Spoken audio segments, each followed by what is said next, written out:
BX1 +. L'édito Fabrice Grosfilet.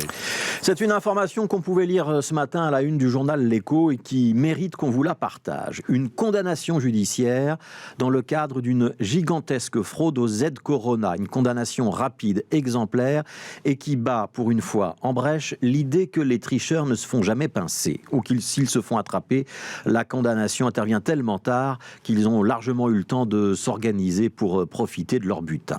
Une sorte de dysfonctionnement à tous les étages qui voudrait que les policiers soient en nombre insuffisant ou qu'ils s'occupent d'autres dossiers, que les inspections du travail ou l'administration sociale travaillent avec des effectifs tellement minimums qu'ils ont toujours une guerre de retard et que la justice elle-même souffre d'un tel arriéré qu'on doit attendre plusieurs années pour qu'un procès soit organisé. Ici, rien de tout ça. Alors je vous raconte d'abord les faits. Il remonte au mois de mars 2020, c'est la première vague. Le gouvernement fédéral lance les aides Corona, notamment le droit au chômage temporaire dans toutes les entreprises qui ont été contraintes de fermer leurs portes ou de réduire leurs activités. Le personnel concerné, qui est donc mis en chômage par son entreprise, doit faire une déclaration via son syndicat ou via la CAPAC s'il n'a pas de syndicat pour avoir droit à ce chômage temporaire. L'escroc qu'on vient donc de juger avait tout simplement fait entrer de fausses déclarations de chômage avec de fausses identités.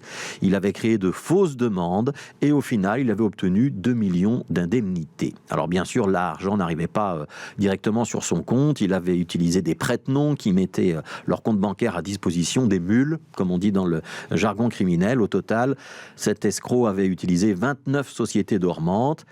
Les sociétés dormantes, ce sont les coquilles vides des sociétés qui n'ont pas réellement d'activité, mais qui servent à faire écran en cas d'investigation de la police. Ces sociétés, il faut le savoir, on les compte par centaines en région bruxelloise.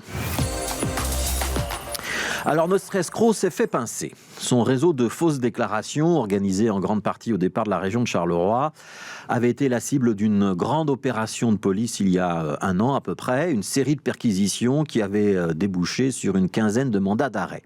Au total, dans ce dossier, il y aura 42 personnes poursuivies. Elles seront jugées au tribunal à Bruxelles au mois de février prochain.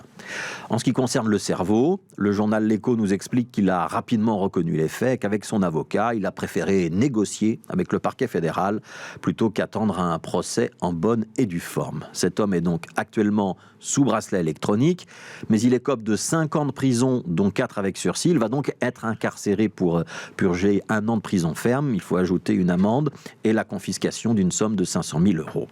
Alors une peine de prison ferme pour une escroquerie, c'est pas si fréquent. Et qu'on aboutisse à une condamnation en bonne et due forme moins d'1 an après les faits, c'est aussi assez rare.